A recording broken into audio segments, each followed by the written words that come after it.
welcome this morning to our program, Launch Your Arizona Business with Confidence. We're so happy that you were able to join us for this very important program today. My name is Paula Whittekind. I am the training manager for the Arizona Small Business Development Center Network. I will be your host this morning.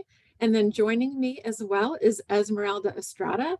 Esmeralda will also help host this morning. She's going to be keeping an eye on our chat and our questions and keeping us all on track. So let's go ahead and get started.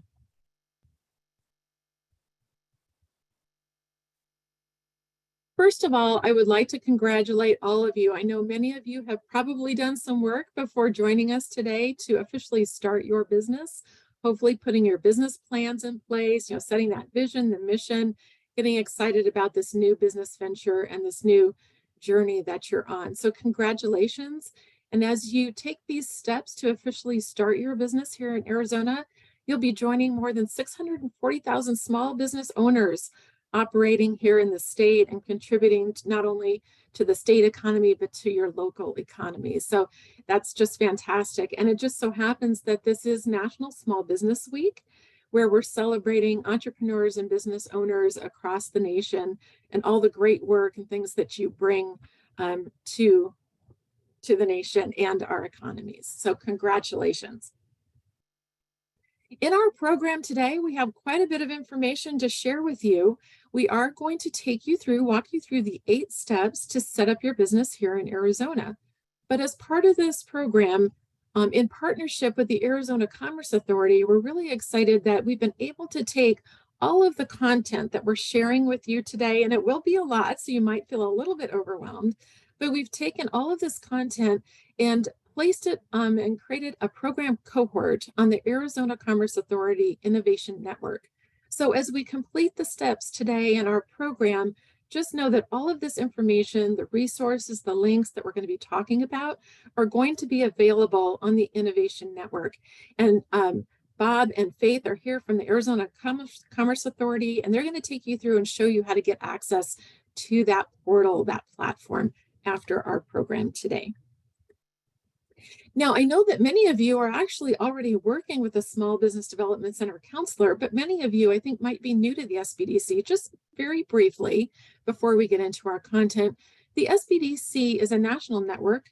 We have 10 centers here in Arizona, and we offer confidential one-on-one counseling, no-fee counseling to small business owners such as yourself. Whether you're just starting out, maybe you're scaling up, or you're just sustaining and growing that established small business, we're here to help in many different areas, as you see here on the screen. So we want to get to our program content, but at the very end of the program, we're going to talk a little bit more about all the different types of counseling we provide to small business owners and how to access and request counseling from our network of experts across the state. Now, speakers, if you would, go ahead and turn your cameras on. Joining us today is our experts from across the Arizona network, our business counselors, center directors. They're going to share with you that 8-step process. And so we have approximately 10 speakers from across the network. I won't introduce them individually yet. You're going to meet each of them as we move through each of the 8 steps. So thank you, speakers, for being with us today. And we're looking forward to hearing everything you have to share with our new business owners. All right, now I'd like to turn it over to Robert Theobald and also introduce Faith Ritchie.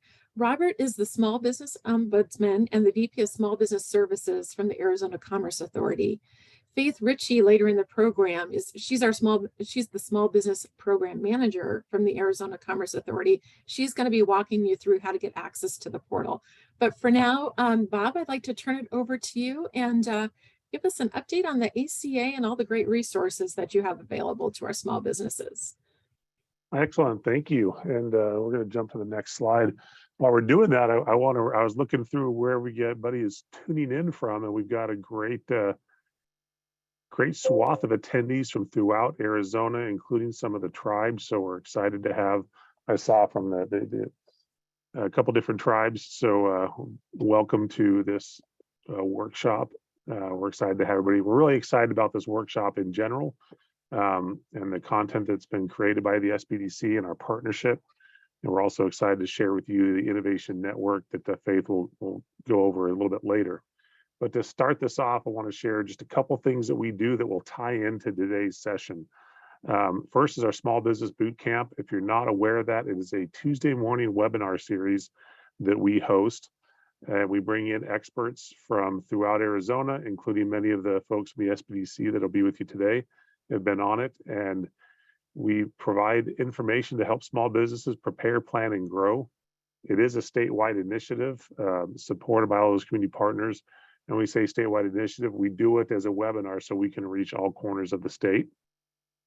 And then not only is it the boot camp, it is also the content library where we've recorded all of our webinars and host them in that content library that you can access at no cost as well. Both the boot camp and the content library, no cost.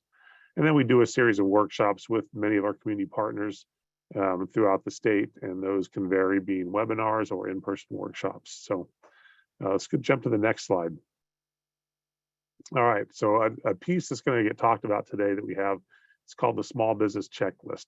And this is an online interactive resource that helps entrepreneurs identify the commonly requested licensing, registration, and compliance needs at the local, state, and federal level. So as you're going through the 8 steps today, you will see a number of places where this checklist will be mentioned and comes in handy in helping you get your business started. So I think we'll jump to the next slide. I think I have one more. And then the final thing is a business one-stop. Again, this will get mentioned throughout the day. This is a new program, a portal that the state set up recently to bring together the different agencies that you need to visit in order to start your business. So instead of having to go to 3 or 4 different agencies, fill out different paperwork, send different checks, etc., it can all be done in this one portal. And minimize the amount of information you have to type over and over again, and submit the payments in one place as well.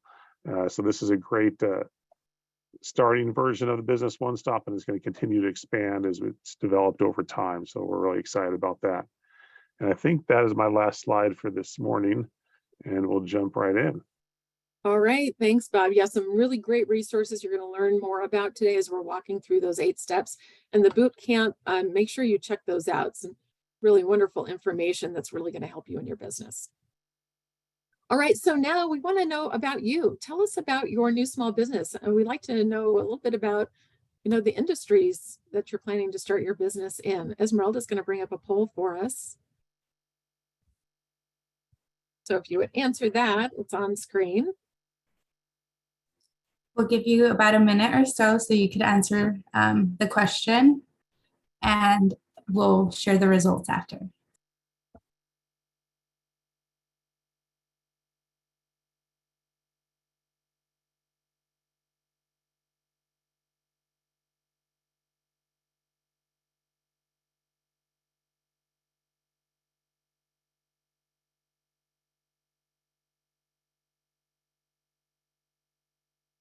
All right, good. Looks like we have quite a few wholesale, retail trades, some manufacturing, a little bit of construction, transportation. Yeah, I'm going to end the poll now and share the results. Okay, great. So, as we're moving through the content, know that, these are the basic 8 steps we're going through. Most of these are going to apply to anyone starting a business, but all of you are entering different industries, starting different types of businesses. So there will be some differences, based on the type of business you're starting. Start with these 8, and then there are resources out there from the SBDC that can help you identify and complete any additional steps you might need for your business. So thank you for answering that poll. All right, let's move forward. Now, a reminder, please put any questions in the Q&A. Esmeralda's going to keep an eye there. Just to note, we know that, some of you may have very specific questions related to taxes, accounting, or legal questions to your business, your personal situation. Just know that we cannot at the SBDC provide that specific legal accounting advice. We do always advise our small businesses that it's important to have those expert consultants in your circle of advisors. And so we'll do our best to answer any questions you have, but just know that we can't answer specifics around legal and accounting for you. All right. With that, Miriam, I'd like to invite Miriam Salcedo Dupuy from Cochise College, SBDC. She's going to start us off on step 1. Miriam, it's all yours.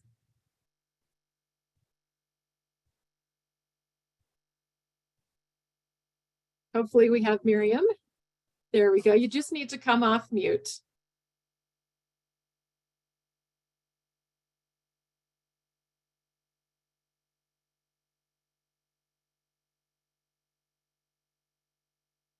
Can you go ahead and unmute, Miriam? There we go. My computer didn't let me. I have been All playing right. computer, so I apologize for the inconvenience. Well, No worries. All right. Thank you, thank you. Miriam. Go ahead. Thank you. Well, hello, my name is Miriam Salcedo Dupuy. I'm a SBDC business analyst. I have been providing professional consulting services for over 10 years. I specialize in marketing. And today I will go over the steps to choose a compelling business name. Okay. When you choose a business name, keep in mind these questions. Does the name selected best represent your business? Is the name you selected available for use? Okay. Name selection. Due diligence, take your time. Don't hurry up. This is a very important step when you start your business. Your business name will be forever tied to the identity of your business, of your brand. Don't write in your company that is externally memorable, distinctive, and unique.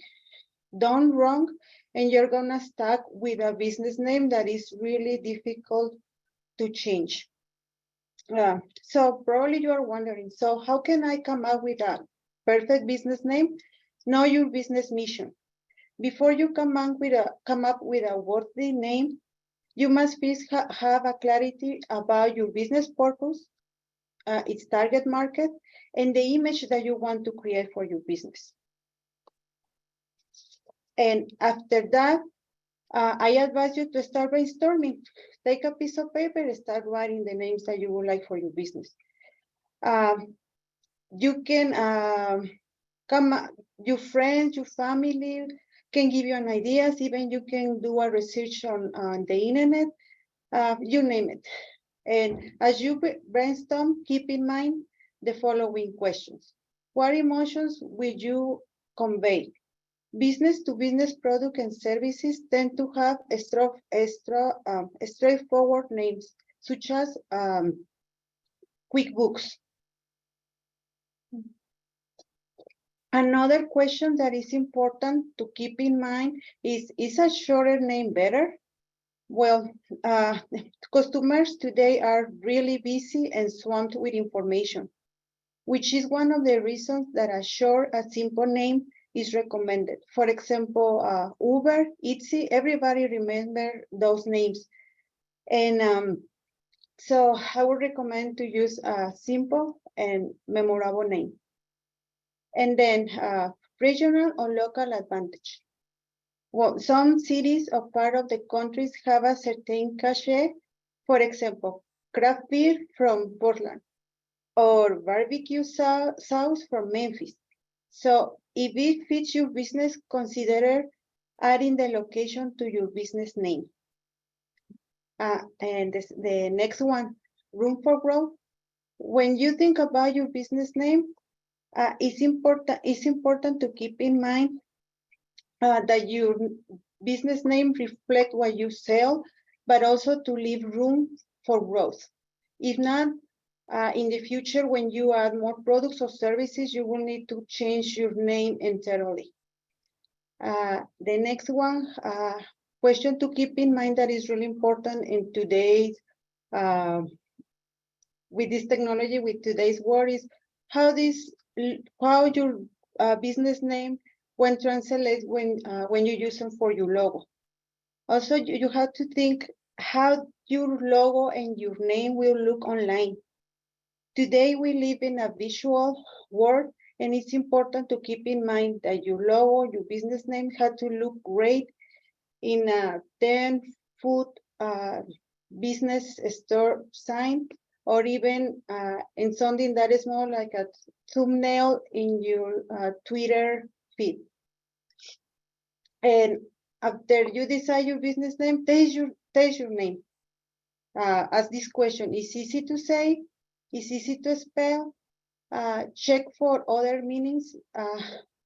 I advise you to check that your business name doesn't have any negative connotation in other languages or even in English. Check domain providers to see if your domain is available. One of them that I recommend is GoDaddy. And after that, get feedback. Don't be afraid. Ask your friends, potential customers, what they think about your name, what emotions your business name brings to them. And after that, after you go through all that work, that is fun. And remember, keep in mind is the question, is my name available for use? We don't want to face any legal situations. So it's really important that once you select your name, you check these resources. The number one is Arizona Corporation Commission. Here you can search for entity to see if it's available. The second one, that is my favorite one, is TESS. In this one, you can see in the business name that you like is trademark. If it's trademark, forget about it. Look for a different one. And the last source that I love is use the internet. Google the name that you like it. One place that I like from Google is Google Images. So you can see if anybody is using a similar name in your logo or the name that you like in a logo. If you see a similar name or a same name, look for a different name. We look for a name that is unique to your brand.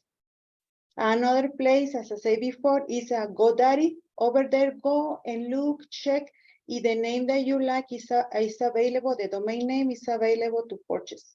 And now Kevin is going to walk you through the process to buy the perfect purchase domain name. Thank you. Thank you, Miriam. Good morning, everyone, and thank you for joining us. I'd like to apologize ahead of time. My allergies are through the roof, so my voice is very nasally this morning. Excuse me. My name is Kevin Connors, and I'm the Center Director for the Central Arizona College Small Business Development Center. We help Pinal County residents realize their dream of business ownership. All right, purchasing your domain name. So your domain name is your web address. It's the www.name.com or .net that we're all so familiar with. Once you purchase that domain name, no one else can use your domain name as long as you maintain that ownership. So it's really important to renew your domain name on time. You'll get notices from your provider. For my business, I made sure to buy as many years of registration as possible and affordable. And by the way, the more years you buy, the better the price. So consider that, please. Other considerations: domain names need not be your legal business name, trademark, DBA, or your doing business as name. Also, choose names that are easy to remember, that are short, and can help you with search engine optimization. All right.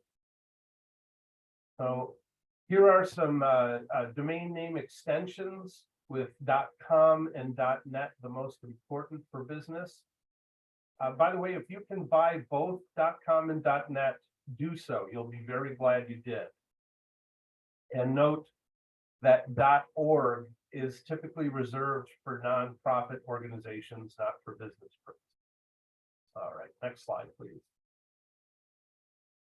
Lastly, you can purchase and register your domain name through companies like GoDaddy, Domain.com, Network Solutions, and Google Domains, just to name the big ones. You've heard this now a few times already this morning. Make sure to check prices and consider their customer service reputation before buying. For instance, when I first started purchasing domain names way back when, 25 years ago, I used Network Solutions. They have very good service, but they were at the time more expensive than, say, GoDaddy. Always, as with anything, read the contract and make sure you understand what you're getting for your hard-earned money. Finally, please consider adding private domain registration when you purchase. It'll cost you a bit more, but it protects you from getting bombarded with spam. I did that and I was very happy I did. All right, thank you. And now here's Amanda Henry from the Coconino Center. Thank you, Kevin. All right, my name is Amanda Henry. I'm a business analyst with Coconino SBDC. We're hosted by Coconino Community College, and we have 2 locations, one in Flagstaff as well as in Page. So today I'm going to talk to you about selecting your business structure. So selecting a business structure is another decision that requires careful consideration. The structure you pick defines and impacts ownership, taxes, personal liability, distribution of profits, and the ability to raise money. It is also important to note you need to maintain the corporate veil, which protects business owners of a corporation or an LLC from being held personally liable for the business activities. You should think about and understand the liability of your business when considering your business entity. How much liability does your particular business or industry have? So with that, let's go ahead and take a look at the most common types of entities. Sole proprietorships have one single owner, unlimited personal liability, which means that there is no legal separation between you and your business. All of the liability falls to you personally. This means your business assets and liabilities are not separate from your personal assets and liabilities. So you can be held personally liable for the debts and obligations of the business. You will also have self-employment tax, which you shouldn't overlook, and it's important to consider, and you will be taxed as a sole proprietor. A sole prop is easy to form and gives you complete control of your business. This is one of the most common types of business entity, with 73% of businesses choosing to operate as a sole proprietorship. You're automatically considered to be a sole proprietorship if you do business activities, but don't register as any other kind of formal business. So this means if you've made a sale or a business transaction, congratulations, you're a business. Sole proprietors will often choose to register a trade name for their business, which makes sole proprietorships the easiest business structure to set up. But it can be difficult to find lending as a sole prop. Sole proprietorships can be a good choice for low-risk businesses and owners who want to test their business idea before forming a more formal business. These are also the easiest entities to dissolve if you choose to not move forward with the business or close your business. Partnerships are the simplest structure for 2 or more people to own a business together. There are 2 common types of partnerships: limited partnerships, LP, and limited liability partnerships, LLPs. Limited partnerships have only one general partner with unlimited liability, and all other partners have limited liability. The partners with limited liability also tend to have limited control over the company, which is documented in a partnership agreement. Profits are passed through to personal tax returns, and the general partner, the partner without limited liability, must also pay self-employment taxes. Limited liability partnerships are similar to limited partnerships, but give limited liability to every owner. An LLP protects each partner from debts against the partnership, so they won't be responsible for the actions of the other partners.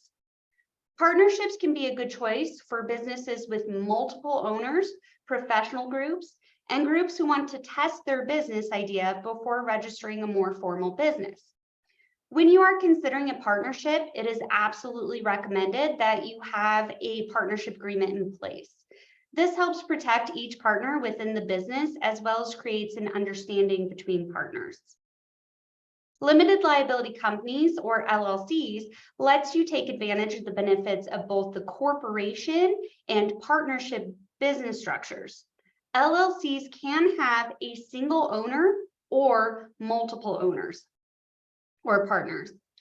LLCs protects you from personal liability, and in most instances, your personal assets like your vehicle, house, and savings accounts won't be at risk in case your LLC faces bankruptcy or lawsuits. LLCs legally separate you personally from your business. Profits and losses can get passed through to your personal income without facing corporate taxes. However, members of an LLC are considered self-employed and must pay self-employment tax contributions towards Medicare and Social Security. You want to make sure that you are paying attention to and keeping your LLC filing current and up to date. So for example, when a member joins or leaves an LLC, or you change locations, you want to update that information with the Arizona Corporation Commission. LLCs can be a good choice for medium or higher risk businesses, owners with significant personal assets they want protected, and owners who want to pay a lower tax rate than they would with a corporation. As an LLC separates you from your business, you need to make sure that you are paying attention to and understand how to respect that separation. So this also means keeping your business banking and your personal banking separate. A corporation, sometimes called a C Corp, is a legal entity that's separate from its owners. Corporations can make a profit, be taxed, and can be held legally liable. Corporations offer the strongest protection to its owners from personal liability, but the cost to form a corporation is higher than the other structures. Corporations also require more extensive record keeping, operational processes, and reporting. Unlike sole proprietors, partnerships, and LLCs, corporations pay income tax on their profits. In some cases, corporate profits are taxed twice. First, when their company makes a profit, and again, when dividends are paid to shareholders on their personal tax returns. Corporations have a completely independent life, separate from its shareholders. If a shareholder leaves the company or sells their shares, the C Corp can continue doing business relatively undisturbed. Corporations have an advantage when it comes to raising capital because they can raise funds through the sale of stock, which can also be a benefit in attracting employees. Corporations can be a good choice for medium or higher risk businesses, those that need to raise money, and businesses that plan to go public or eventually be sold. All right, so now that we've reviewed the most common types of entity structures, it's important to make an informed decision. And once you've done your homework and have decided on an entity type, I also want to point out that you're not necessarily tied to that structure indefinitely. You can absolutely start as a sole prop and then move that to an LLC at a future date. If you are considering no longer operating as an LLC or you need to close the business, there are certain steps that you will need to take to properly dissolve the LLC. This was a pretty general overview of the most common types of business entities. So I didn't touch on every single one that's out there. So when you're considering any of these entity structures, if you have any questions of any kinds, it's strongly recommended that you partner with your accountant and your attorney. With any of these entities, you will want to understand the ways that you could be taxed, which is where having a good relationship with your accountant will be very important. If you have any questions on the legality of any of the entities or need a better understanding of the entity structure or need a partnership agreement, this is where an attorney will be the best help for you. You can absolutely start with your SBDC advisor, and we can help with the basics and the resources to help you make the best choice for your particular business and situation. It is by no means a one-size-fits-all scenario. And I also want to mention, please don't forget about insurance. Thanks, Amanda. I think this is a good point. There are a couple of questions, Esmeralda, I think in the Q&A. Why don't we take a couple related to the steps that we've covered so far? And just as a reminder, make sure you put your questions in the Q&A rather than the chat. So Esmeralda, do you want to pick out a couple of those questions related to the steps 1 through 3? Yes. Is there a point in having a parent LLC anymore since new AZ laws require listing all info in operating agreement now?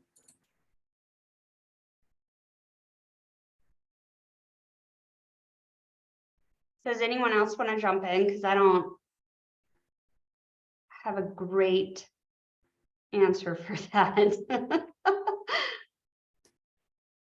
Could you repeat the question? Yes, Mark. The question is there a point in having a parent LLC anymore since new Arizona laws require listing all info in operating agreements now? That's definitely when we started out. I would refer that question to an attorney. Just Yeah, to that's what I make was sure that thinking. you're correct. All right. Thank you, Mark. Let's see. If a business is mobile, can you use a virtual address for insurance and taxes?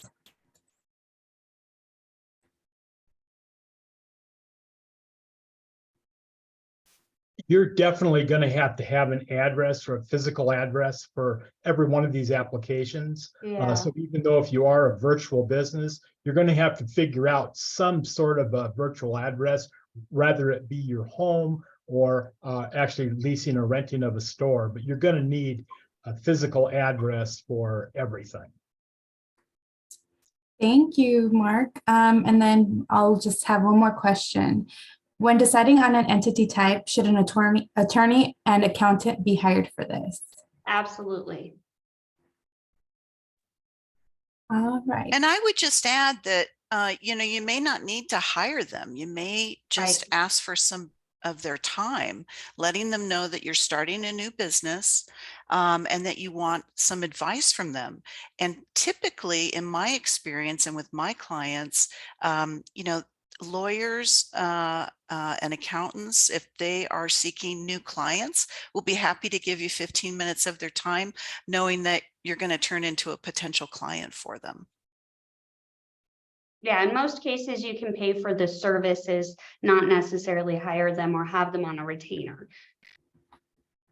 But yes, it's absolutely recommended, especially when it comes to how you could be taxed. It can vary greatly depending on the type of entity, how many partners you have, the structure of your business. So you absolutely want to make sure that you're getting that information from those professionals. And All don't right. mistake LegalZoom and some of the other Oh. websites out there. Absolutely. That legal Thank you. piece, because some of those websites will charge you lots of money for stuff you're going to learn how to do for free here. Yep. Yeah, lawyer is very helpful in the formation piece to make sure you do it right. Yep. And as I Okay. mentioned as well, if you're seeking any of these professional resources, please partner with your SBDC so you can work with your advisor. Each center does have resource lists for their area.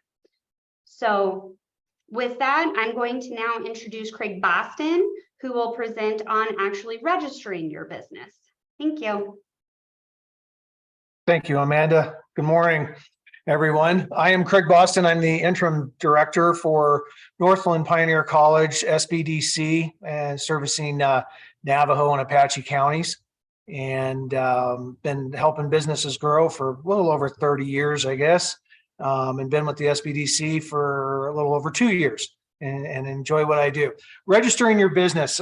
We can talk about registering your business because that's something that pretty much we all have to do at some point. We have to do some kind of legal registration.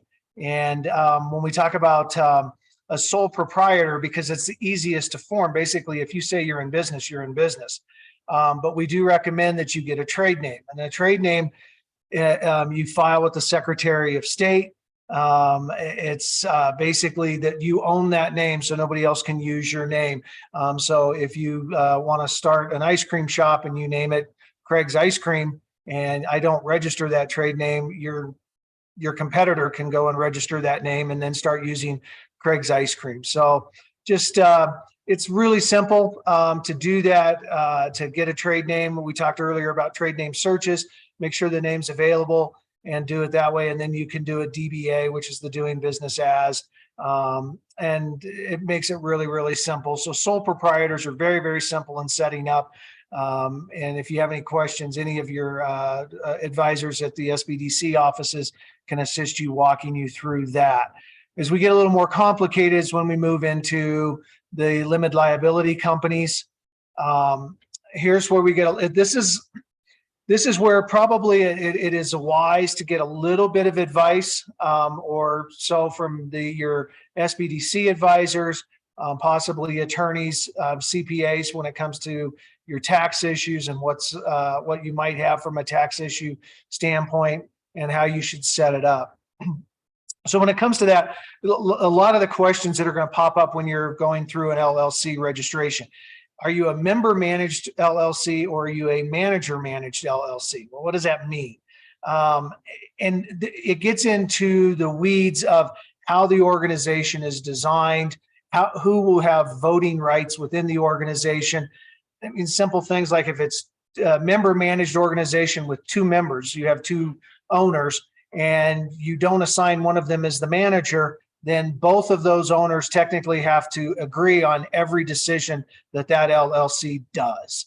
So basically in its organizational structure. In a manager managed organization, you can have a manager and then you can have several members. Any member that owns more than 20% of the LLC needs to be listed. And I mean, it's all, again, we can get really deep into the weeds on how you set that up. It can be changed later if you didn't do it right the first time, but this is where I recommend getting some advice and setting it up right the first time. The next thing in there is you're going to be your articles of organization. How is your company organized?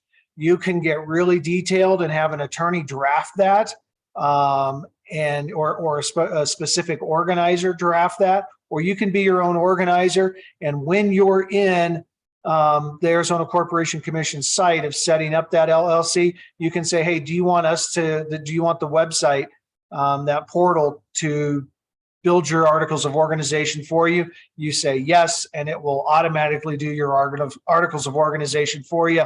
And it makes it really simple that way. So again, advice is highly recommended to get from an SBDC advisor. Statutory agent, what is that? We all, because that can be some terms that we don't understand. The statutory agent is really simple. If any legal documents need to be sent to you, or if the Arizona Corporation Commission needs to send you any documentation about your LLC, they're going to send it to your statutory agent. You can pay somebody to be your statutory agent. A lot of attorneys act as statutory agents, CPAs act as statutory agent. You pay them a yearly fee and you use their name and address. You can also be your own statutory agent if you choose to. You must have a permanent residence in Arizona. That address has to be a physical address, not a PO box. And you can use that as a statutory agent. There's a couple of things, hoops you have to jump through, like they're going to send you an email and say, do you agree to act as a statutory agent? So make sure you know who you're actually putting down as a statutory agent so that they will respond to that email. Otherwise, your LLC will never be processed. Addresses of the businesses. We get into, there's somebody in there, does a business have to have an address? Yes, it does. Your statutory agent has to have a physical address. Your address of your business can be a PO box. It can be your home address. It can be a business address. It could be a lot of different things, the shared office space address. But you do have to have an address when you're doing an LLC. Publishing requirements for those in the Phoenix greater area and Tucson greater areas, Pima County, Maricopa County. When you register your LLC with the Arizona Corporation Commission, they're going to publish it for you. It's going to be an automatically done. If you live in any other county in Arizona, you have to publish your LLC. When you get your documentation from the Arizona Corporation Commission, they're going to tell you how to publish it. The SBDC is also going to help you. Up here in Navajo and Apache County, there's a couple newspapers. we give you the information to those newspapers, you call them up and they give you their publishing agreement contract, and that's how you publish. So right now, publishing is still required for all LLCs when you get it filed with the Arizona Corporation. You don't have to do it until you get your letters that everything's been approved from the Arizona Corporation Commission, but you do need to publish. Right now, the filing fees are like I think it's $50 for an LLC, but they're charging an expedited an expedited fee of $35. So it's $85, and they take credit cards. You can do it online, Arizona Corporation Commission.gov, and it'll walk you through the steps of how to do that. Then we go into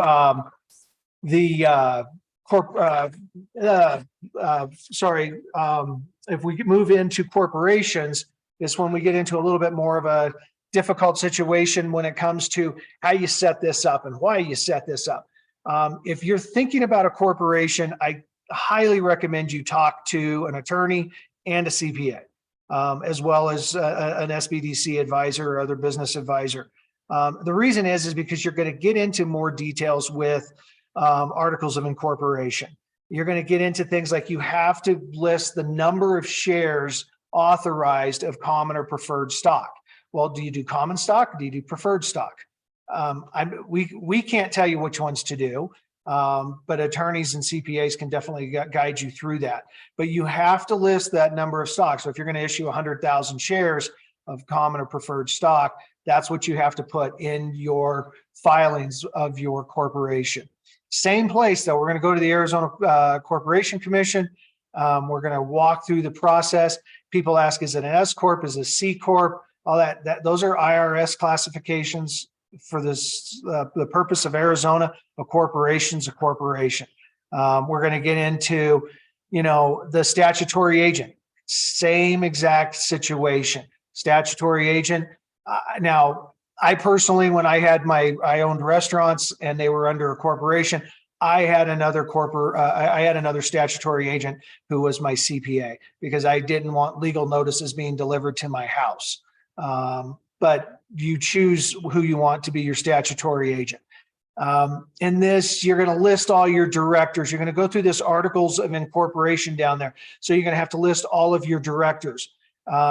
And who they are and what their positions are, whether they're the secretary or the manager or the director, the CEO, things like that.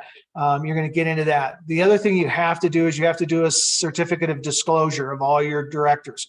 I highly recommend that's, again, you get somebody to help consult you through that certificate of disclosure. You want to make sure that you are very detailed and accurate in that disclosure.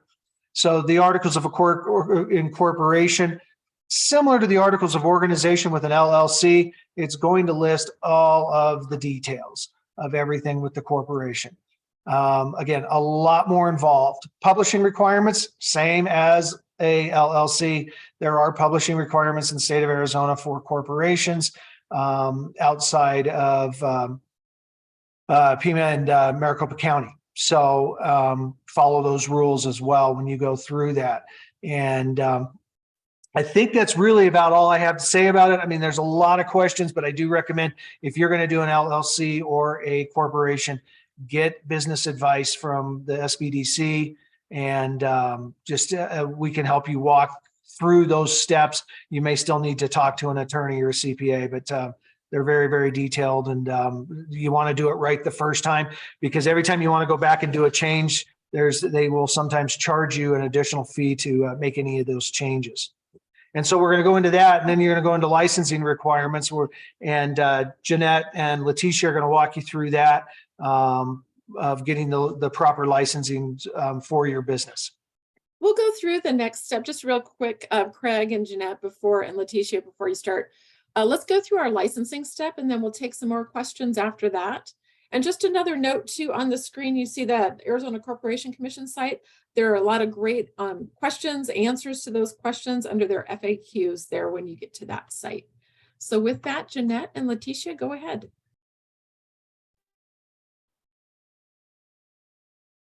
Good morning, everyone. My name's Jeanette Pigeon, and I'm with Mojave SBDC. And we support entrepreneurs and small business owners throughout Mojave County. Our office is physically located in Kingman, Arizona, and we also offer virtual appointments as well. So our advisement and counseling is countywide at your convenience. And I've been with the SBDC for about 3 years and a consultant with businesses for about 20 years. So I'm happy to talk to you today about licensing requirements. Letitia, did you want to introduce yourself and get started on licensing basics? Okie dokie. My name is Letitia Williams, and I work at the Small Business Development Center at Arizona Western College here in Yuma. We service Yuma and La Paz counties for the whole area. And yeah, we're going to go over the licensing requirements. There are many different types of business licenses. The most commonly used are business license, a generic business license for being able to do business within a certain area you are trying to do business in. There's a TPT license or transaction privilege tax license, often referred to as sales tax. Jeanette will go into more detail about that in a little bit later. And then there are regulatory and licensing permits. So that's specific to your industry. So there's certain, like if you're into, there's certain regulations between each industry and within each field that you are in. And there are legal ramifications if you are doing business without a license. So please check your Small Business Development Center for assistance in determining which license or permit you need for your area. Arizona business licenses are based on location. There is no state licensing requirements, but each city or county has its own business license requirements.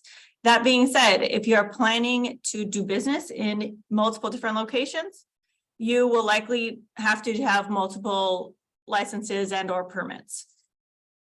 And each area has their own requirements. So please check with your Small Business Development Center for those requirements. And here is Jeanette Pigeon. Thanks, Letitia. So, as we're talking about checking the licensing requirements, as entrepreneurs and business owners, you are going to be tasked with making decisions every single day. And starting a business requires a lot of inspection, discovery, and consultation. And that's what we're here for as well, to guide you and assist you in that process. The licensing requirements really begin at the state level in Arizona with the transaction privilege tax license, otherwise known by its acronym TPT. You've probably heard about this, but let me explain a little bit more why you would need a TPT license for your business. So you'll need a state transaction privilege tax license if you plan to sell a product or conduct business activities subject to TPT or use tax. Now, the Arizona Department of Revenue has a website with lots of information, and you can check with them and your individual city or town offices for more information. There's really 3 reasons why you would have a TPT license. Most commonly is the sales tax, right? So if you're in any of these industries here that you see on the right side of the screen, you'll want to make sure that you have a TPT license. And what you're going to do as a small business owner is you're going to be charging sales tax on your products to your clients, your customers, and then your customers are going to pay that sales tax. The sales tax is a compilation of the county plus the city tax that you're doing business in. And so when you customers pay that sales tax, you're going to hold on to that as a liability account, and you're going to remit that to the Department of Revenue on a frequent basis, whether it's annual, quarterly, or monthly reporting. You're really submitting a return to pay that sales tax that customers have paid to your business. And sometimes, we've spoken with clients who have never transmitted or created a return for the sales tax license. You don't want that to happen to you, because that can be detrimental to your business. You can face fines and penalties. And I think the next thing to really talk about too, the second part to having a transaction privilege tax license, is you're hiring W-2 employees. If you have W-2 employees, you're going to have withholding taxes. You will also have an option when you apply for the TPT tax to have it for withholding as well. And then the third reason, which is less common, but it does happen, is called a use tax. Now, a rule of thumb to remember is the state of Arizona, they want somebody to be paying the sales tax on a product or services that are subject to sales tax. And so a use tax could be something like, let's say you're a car repair or mechanic, and you have auto parts that you also retail for sales. Well, let's say that you pull something from your retail sales, your inventory, to use that. That could be subject to use tax. I have a business in skincare. Using skincare products that are part of your inventory for personal use could be subject to use tax. Again, how do you know? Consult with a bookkeeper or an accountant who can help you through the TPT requirements, so that you're not overpaying and you're not underpaying. You're doing things just right. The next thing I'd like to talk about are really kind of special case scenarios for your specific business in your specific location. Those could be regulatory, professional, special licensing and permits. So these may apply if your business activities are regulated by federal, state, and or local governments. Examples could be if you're in agriculture, you're selling alcohol, you're in finance, firearms, ammunition, construction, childcare, pest control, street vendors, food related, and pet grooming and others. One of the really value added benefits that the SBDC provides is really walking you through all those different layers of licensing. Of course, we assist you in that process, and you as our client or as the business owner, you want to make sure that you do your research. You want to know best what is required and ask the right people the right questions. Of course, there are additional resources beyond the SBDC, and the Business One Stop has been mentioned before. The Arizona Commerce Authority Small Business Checklist is a wonderful resource. We use this all the time with our pre-venture clients. So pre-venture client, who's that? It's an entrepreneur with a business idea. So we guide them through the use of the Arizona Commerce Authority Small Business Checklist to walk through all of those licensing and regulatory, the compliance aspects of starting your business. Now, it's not just for business starts either. I've had clients come to me saying that they want to either start a new business or they want to expand their business. And I always like to take a look and see if there's any changes to regulatory or the compliance aspects at any level, state, county, city, professional, etc. The ACA does a wonderful job keeping this list up to date. And when you go through this checklist, the really cool thing is it's like having your own crystal ball. So it'll ask you questions about what type of business entity, if you want a trademark or a trade name, all the way down through business licensing, etc. And then when you get to show the results, you will see a wonderful set of links, rich resources to guide you in making sure that you are compliant in every aspect of your business.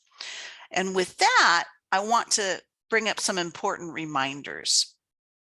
So we've talked about licensing, right? And Kevin Connors spoke about early on registering a domain name.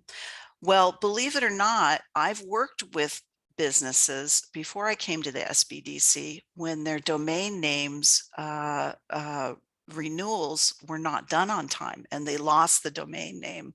Don't let that happen to you. What should you do?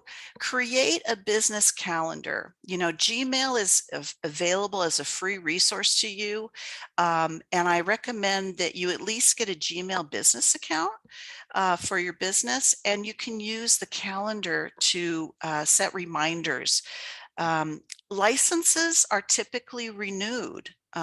Your domain name is renewed. So every time that you register or secure a license, what I would do is find out when that renewal is required, and then give yourself 30 days, maybe 2 weeks ahead of time as a reminder when that renewal is due. The thing to remember for the TPT license is that it's due to be renewed in January every year.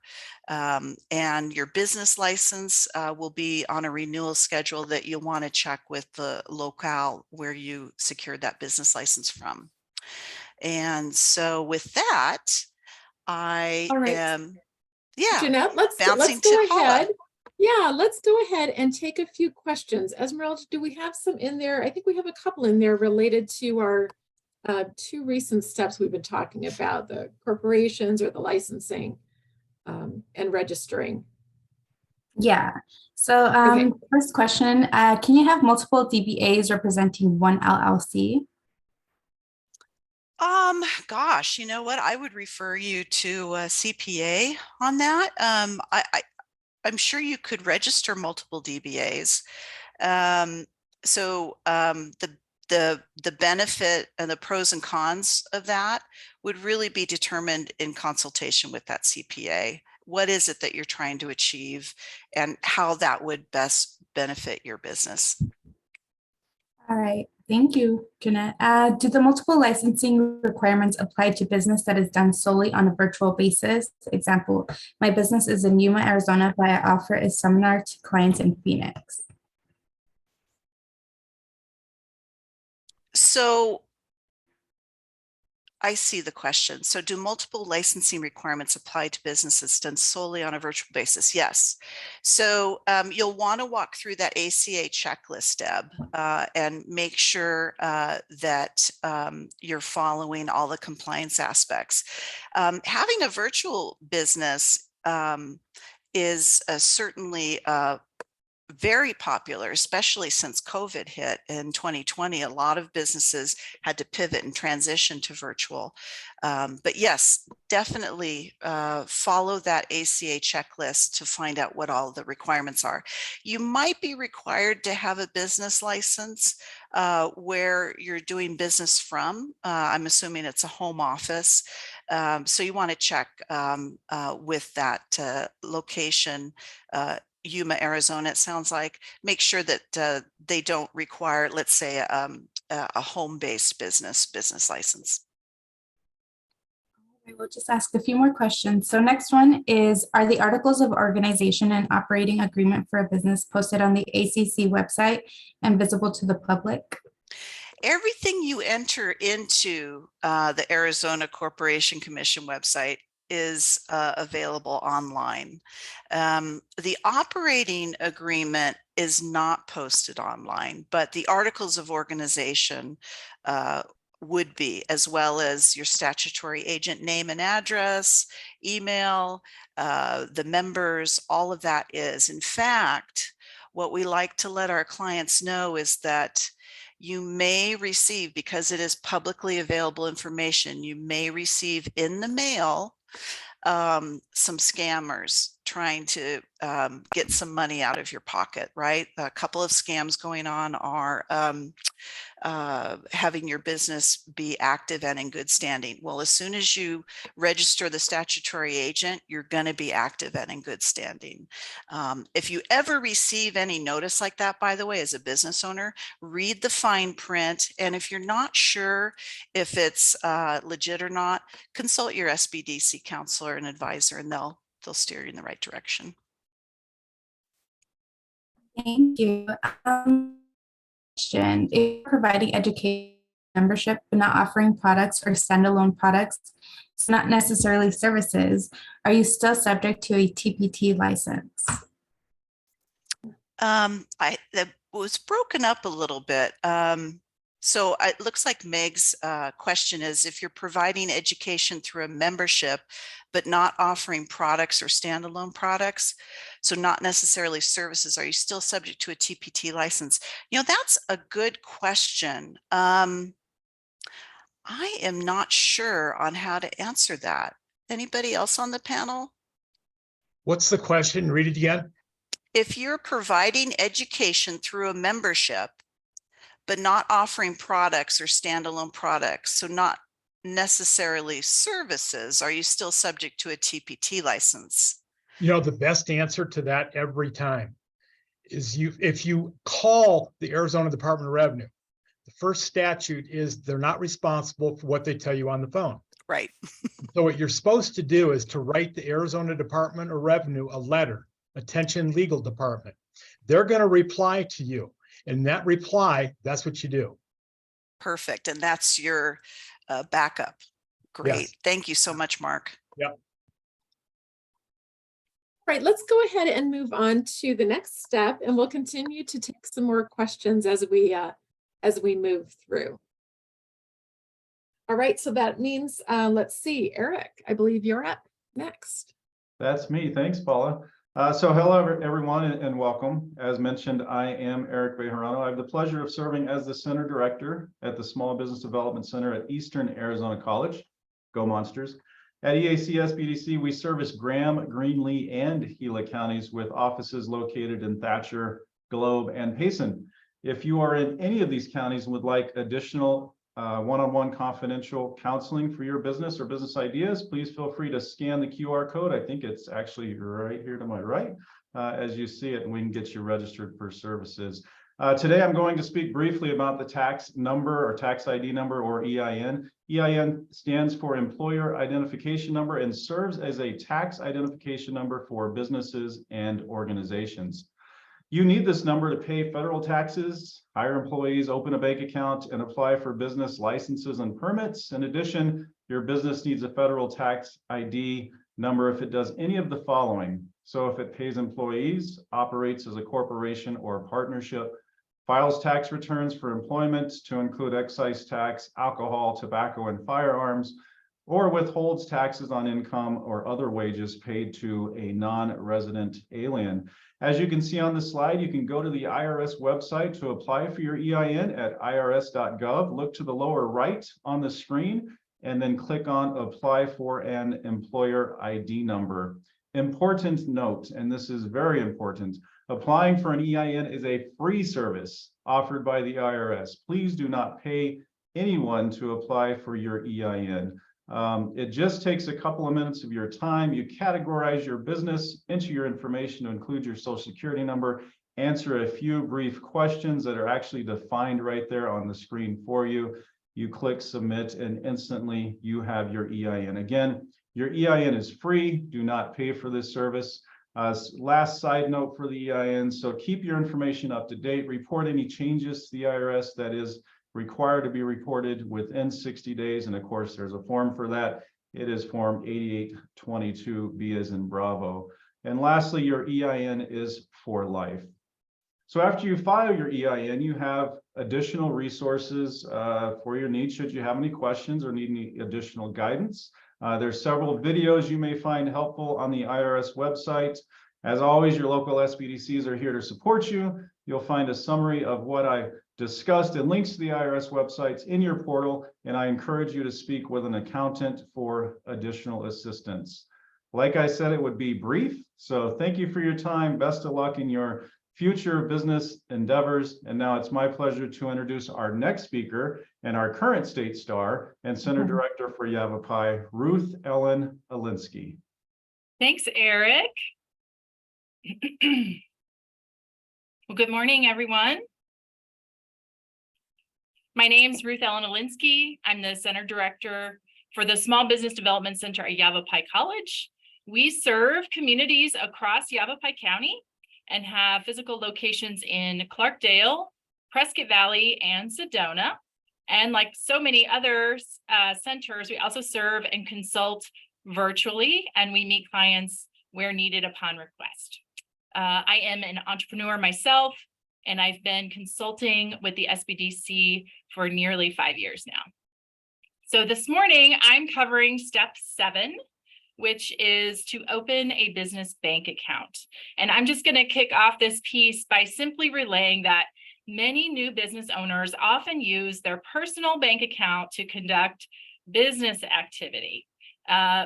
We've heard many different stories about this. Sometimes they think it's easier or it just happens to be the most convenient thing to do in the moment.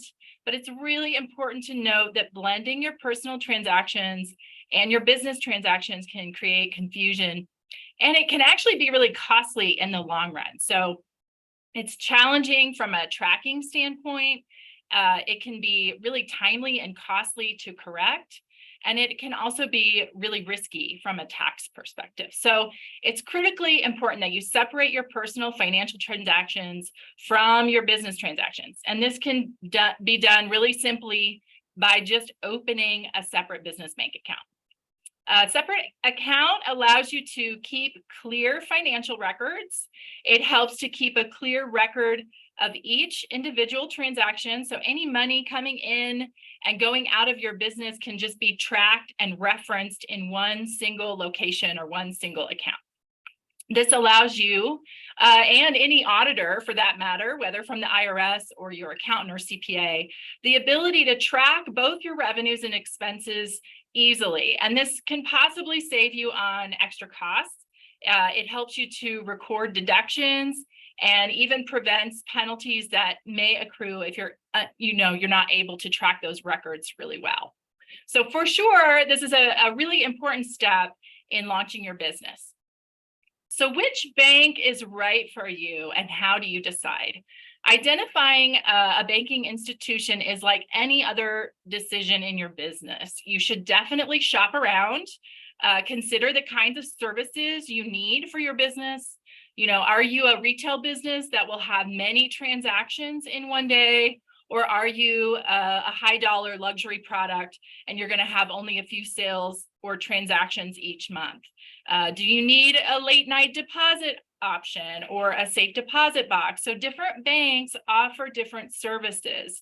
And if you aren't sure what you need or where to start, this is a great opportunity to reach out to your SBDC consultant to discuss your needs and which bank might be a good fit for you and your business. And I can say that all centers have a network of area lenders and banking institutions that we can recommend depending on what needs you have.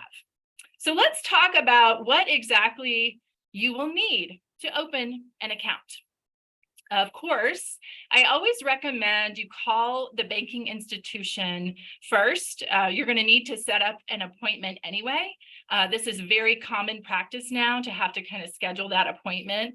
So when you call to schedule, I would just ask them exactly what you will need to bring with you. That said, to prepare you today for what might be needed, we've compiled a short list of supplemental information that'll likely be helpful in setting up your business banking account. So what we recommend is you for sure come prepared with your employer identification number, which Eric just discussed. If you are a sole proprietorship, you would just need your social security number instead.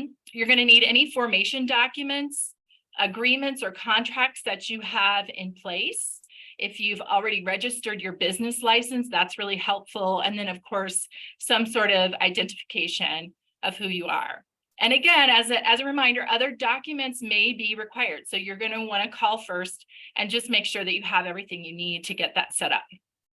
I do also want to point out, if you are a partnership or there's multiple owners in your business, you're going to likely need all partners at the appointment. And they're going to need their own identification and information, and that will allow everyone involved with the business to have access to that same account.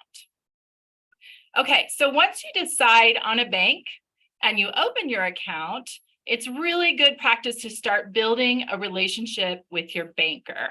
And this can include, setting up an appointment, simple steps like meeting with them, informing them about your business, what services you provide, where you're located, who you're serving, and just sharing a few of your growth patterns over time. If you have a financial history, it's good to share with them some of that and what your success has been. You might even prepare them for what you might need in the future. So this can just set you up for access to capital or approval of a line of credit. And all of this will be useful in growing your business in the future. So if you can also apply for and obtain a business credit card at that time or as early as possible, it's really prudent to begin building your business credit as soon as possible as well. And again, that just gives you access to capital sooner, and maybe when you need it to start growing or expanding your business, adding a product line, hiring new employees, whatever the case may be. Again, you want to be sure to separate your personal from your business credit card transactions. And that's another good reason why, if you can apply for that business credit card sooner than later, again, you're keeping those transactions separate. Okay, and finally, beyond just the bank account, be sure to invest time in some sort of financial tracking system that will work for you and your business. This can be adopting a particular software like QuickBooks or other online options. It could be a simple point of sale system that helps to track the money going in and out of your business. But having the additional support of an accounting professional, a bookkeeper, or CPA is always beneficial. You've heard that a lot today. I'm sure that's a big take home for everyone. Especially for those of you that aren't great at accounting. I often tell clients, your time is really better spent in the areas of your business that you do well and that no one else can do. So delegate your record keeping to a professional if it's not really your lane, or if that's really needed for you to spend more time in the areas of your business where you're needed. So this can really save you both time and money in the long run. You can also seek out support and training to understand your numbers. And as many of us have mentioned already, your SBDC consultants are an excellent resource in this space as well. So that's it for me. And now I'm going to turn it over to Sue Oliver with Pima Community College SBDC, who will take it from here. Thank you. Thanks, Ruth Ellen. Congratulations for making it this far. Wow. Wow. Yes. So I want to acknowledge you for where you are in your journey, wherever you are. My name is Sue Oliver, and I'm the director of the Pima County and Santa Cruz County SBDCs. Those are the two counties that we serve. And like everybody else, we are available in person and online virtually, and we love what we do. I am so excited to talk last but not least at all, how to build a circle of support. And we've got a really great visual to kind of share the deal. You are not alone. This is the message we want to make sure you know. It's not just the SBDC counselor who can really help you navigate all the resources we've been talking about today, and of course the ACA and other resources that are out there. But the first thing that I recommend to the clients I work with is ask for help. Don't be afraid to ask for help, and really be available and coachable. That's another area of the C word. What do I mean by coachable? It means that you're going to be getting a lot of feedback, a lot of questions, a lot of information, and you've got this new idea that you really are excited about, and you're going to get some feedback that may or may not sit with you well. So the idea is to just listen and take it in and then decide which of the pieces of information you really need to be moving forward on. With technical information like we're talking about today, it is critical that you follow these steps. When it comes to, well, how to tweak your idea or what about this, you might have a little more flexibility. It's really important to understand your strengths and weaknesses.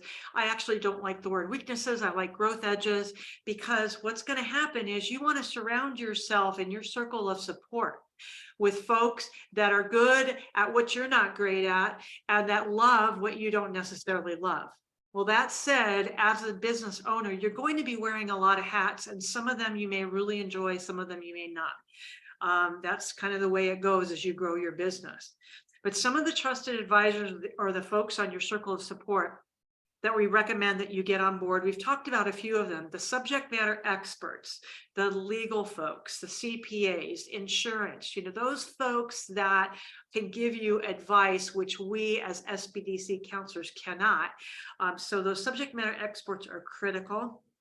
You also really want to have your group of folks that you network with. That's a big circle of support. Your chambers of commerce, other small businesses. You want to be out there talking about your business and connecting, meeting potential partners, clients, and possibly even some mentors, advisors along the way. And last but not least, you're going to want to have somebody, several people in your circle of support that are going to hold you accountable to move forward. They're going to hold you accountable to take action.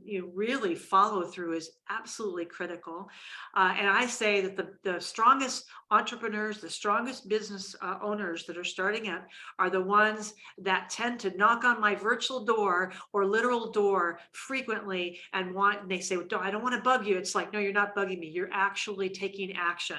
So you want a business counselor like the SBDC business counselors, maybe even others like SCORE, who can really hold you accountable to keep moving forward, taking the steps that you need to take to succeed as a small business owner.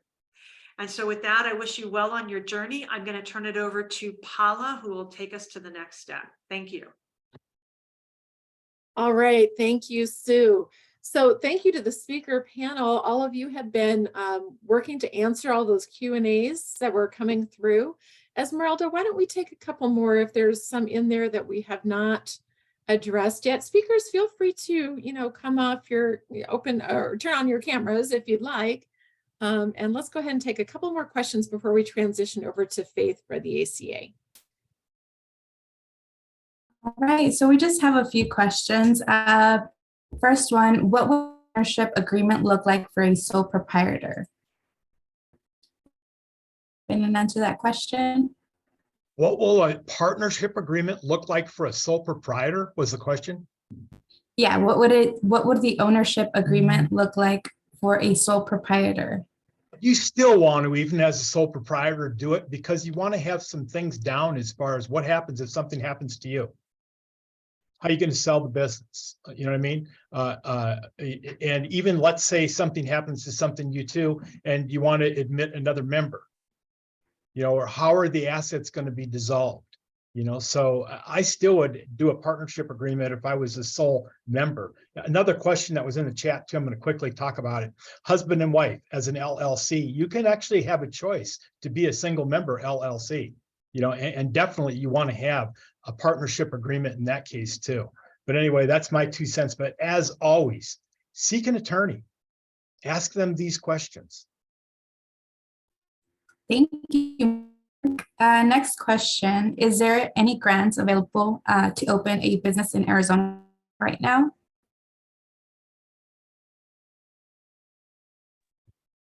Please, please, please don't make me answer this one, but I'm going to, okay? To start a business, I got to say flat out, no, but look around in your town and your community because, for instance, our town, there's a development on the west end And we actually are offering, if you own a building and you do something to the front of your building, they have some monies that they can give you. The state of Arizona during the pandemic, if you didn't have outdoor seating, they had $10,000 they would give you to do outdoor seating. Look at Walmart. There are other found Google. Actually, if you're a Google employee and you start a business, they give you $10,000. There's stuff out there, but you got to look for it and don't expect it. So never say never or no to anything, but it is difficult. And is the SBA going to give you a grant to start your business? The flat answer is no. All right, thank you, Mark. And I'm going to jump back to that. So, Oh, real quick, Arizona doesn't have any grants for just starting your business. But like Mark said, you can find some grants out there. They're usually competitive. So I like to say, if you get it, it's icing on the cake. Don't plan on it, because they are usually competitive, and you have to search them out and hope they're, your timing's right for that application period too, if you find something. Yeah, and I would just add too that it depends on if you're a nonprofit or a for-profit as well. If your business is a nonprofit, you can check out websites like grants.gov as well as many others, and do some research. The USDA has quite a few rural grants available to start and grow a business, but you have to meet those grant requirements. And as Robert said, they're very competitive.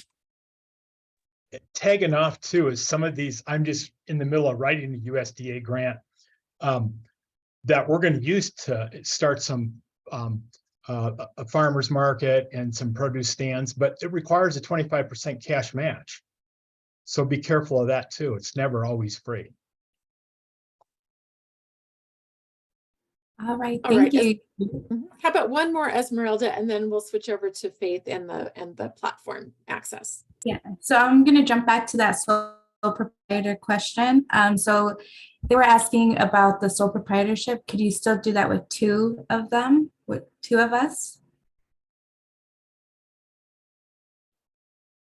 So that's with the husband and wife, right, being on the same business checking account.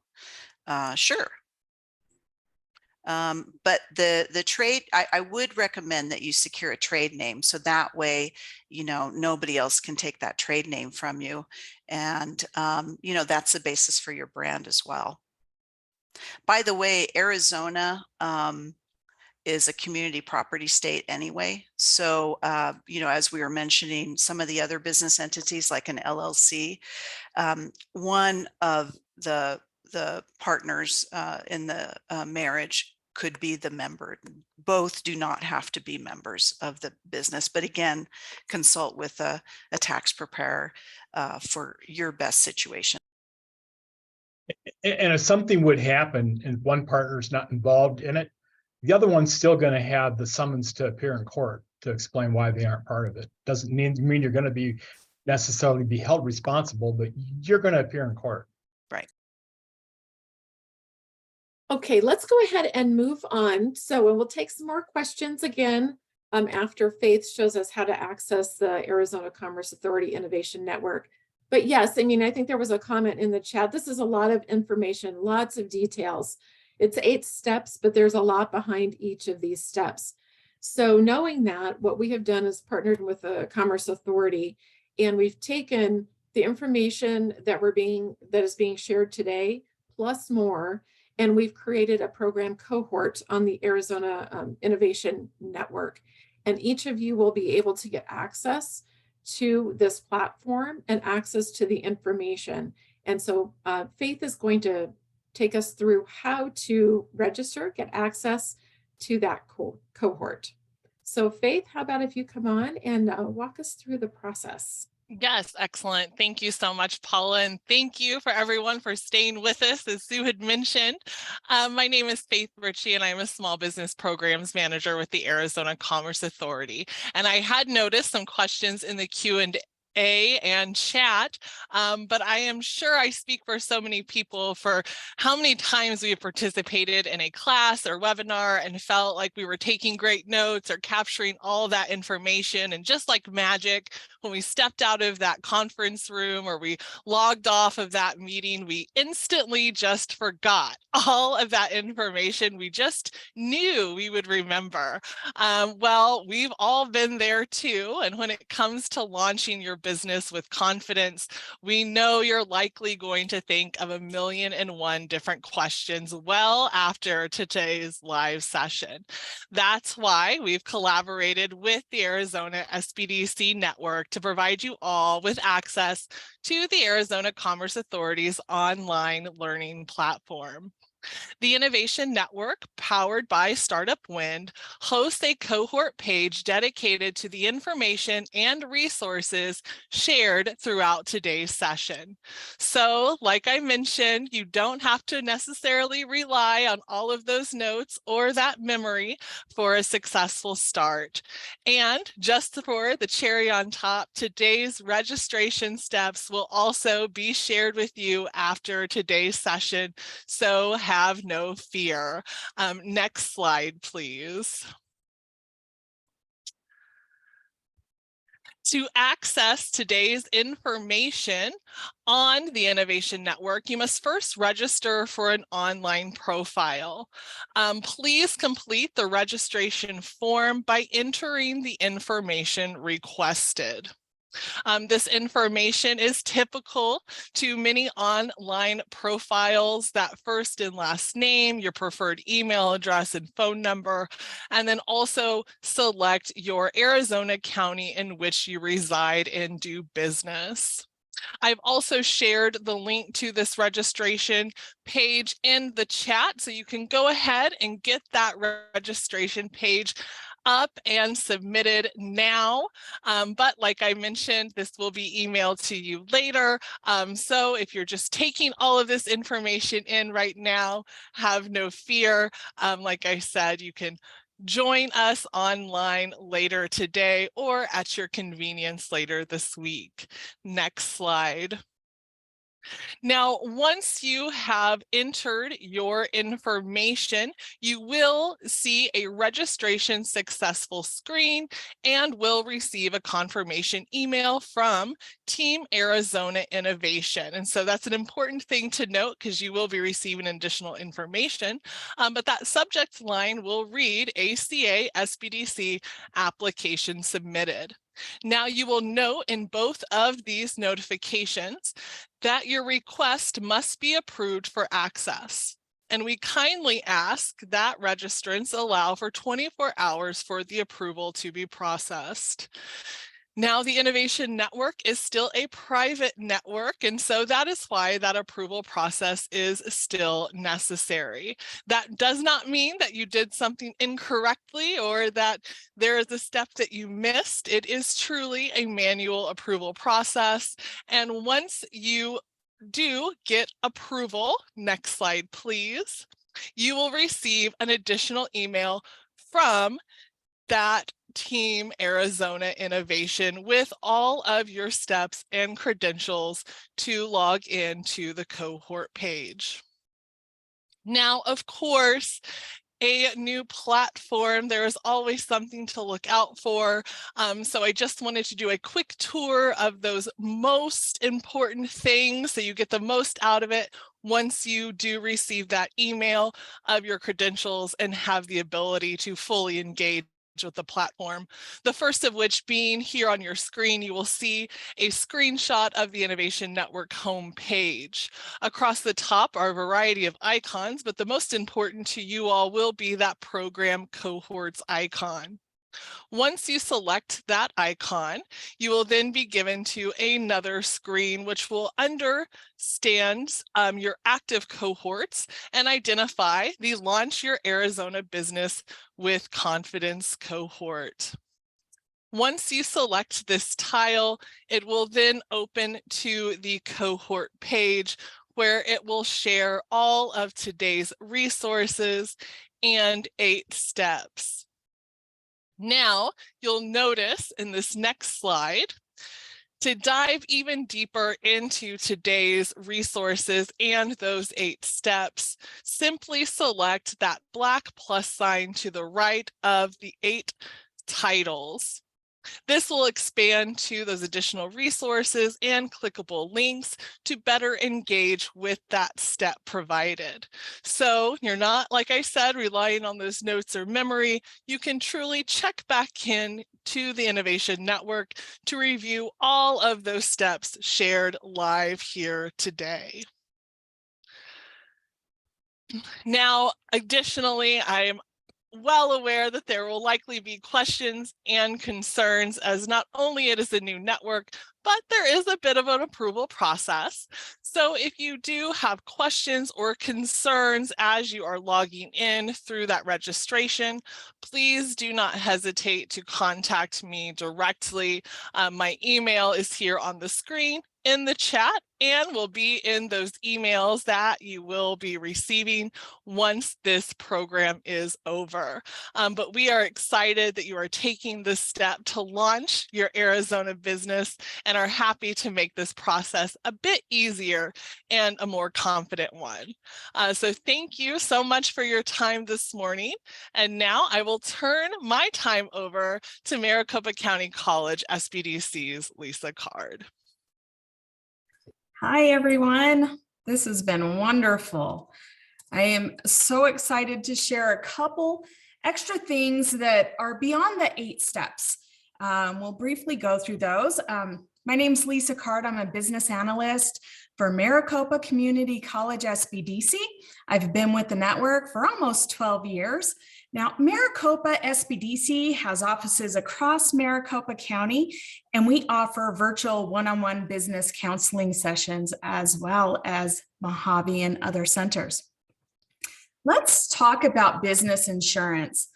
Arizona doesn't legally require businesses to have business insurance coverages like general liability, but some clients, vendors, and landlords do. So some of the top insurance coverages that small businesses may need are general liability insurance. Now, that can protect your business from a variety of unexpected situations. And if you're looking to be a licensed Arizona contractor, you'll also need general liability insurance. That'll be a mandatory thing, as well as a bond. So how about auto insurance or professional liability insurance, commercial property insurance, and then workers' compensation insurance?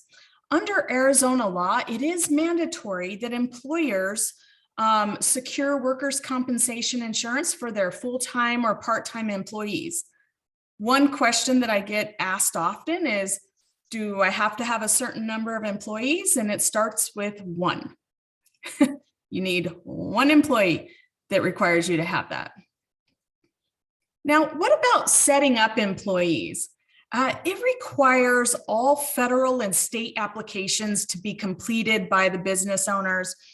A full list of the applications can be found on the ACA New Business Checklist that Jeanette Pigeon shared earlier.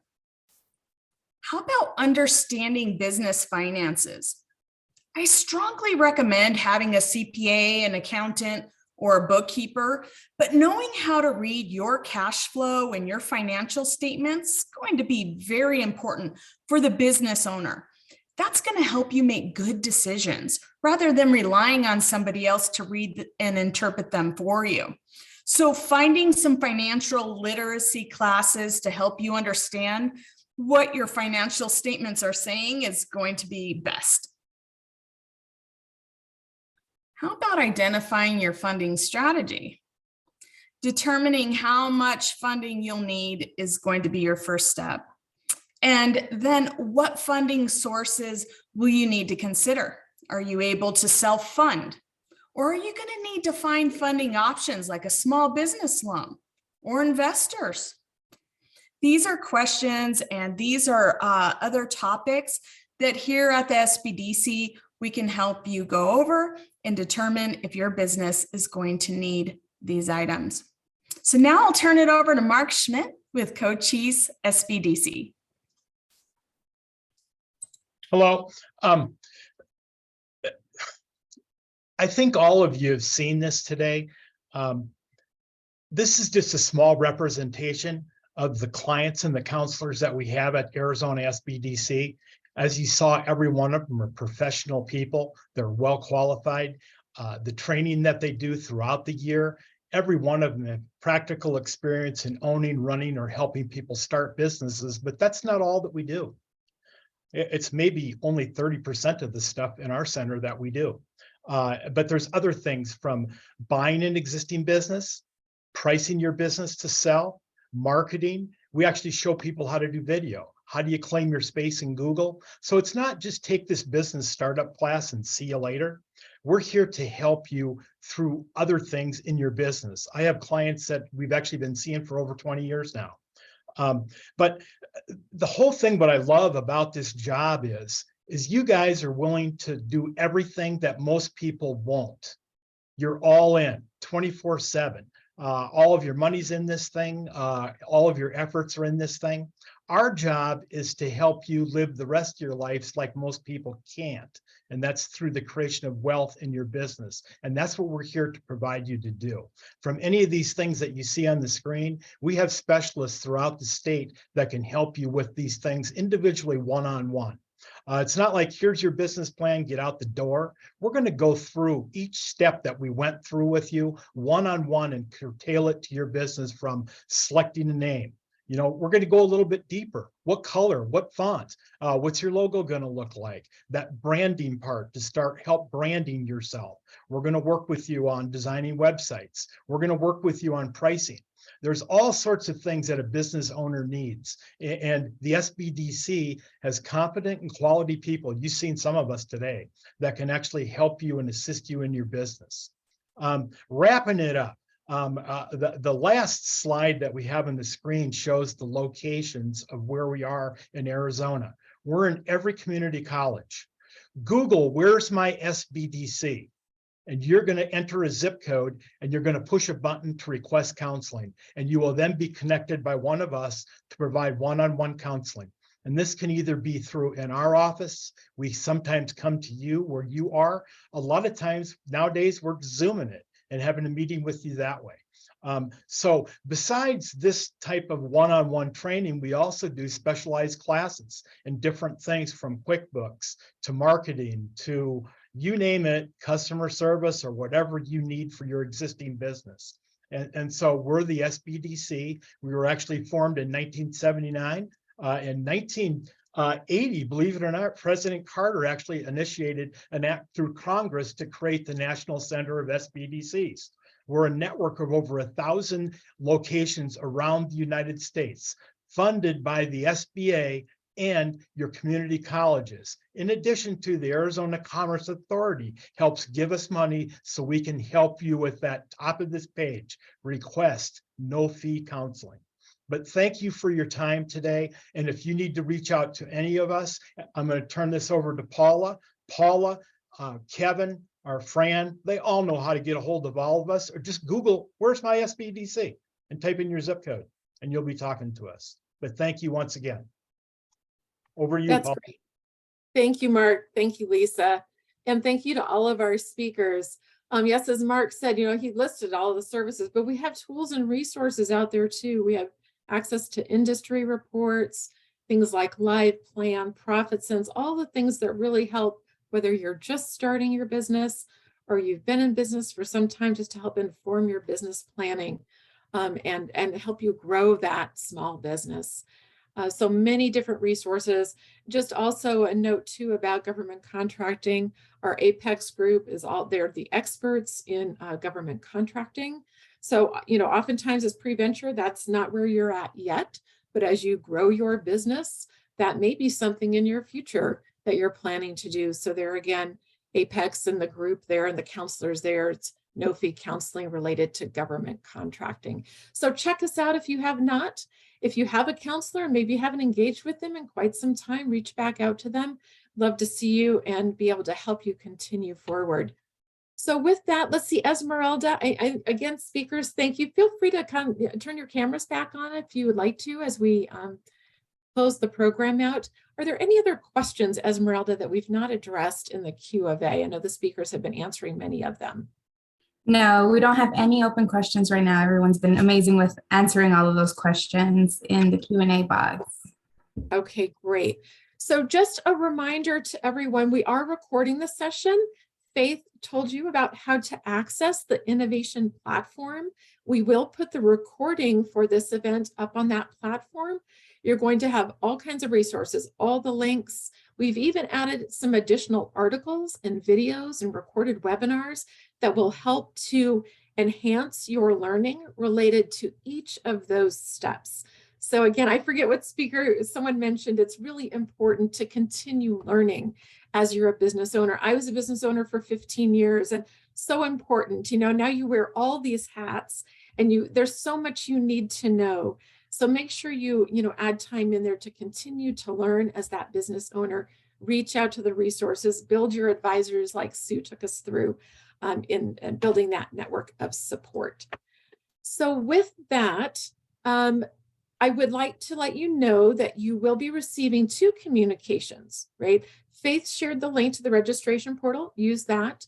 Esmeralda is going to be sending out an email with the follow-up information about this program, in addition to, again, how to access the innovation portal with an attachment that shows the screenshots of how to register for the program and where to go to get to that cohort. So you're going to be getting that email out today. And then what will follow tomorrow typically would be a survey of this program. Please complete the survey. Your feedback is very important to the Arizona Network. We really want to know what your needs are as you start this business and grow your business. So please complete that survey. And with that, we'll close out our session today. Thank you to all of the SBDC speakers. Bob and Faith, thank you so much for being with us today and allowing us access to the innovation platform and the resources that you provide. So with that, I'll close out the session. We hope you all have a great day today and good luck as you start your business. Thank you, everyone. Have a wonderful day.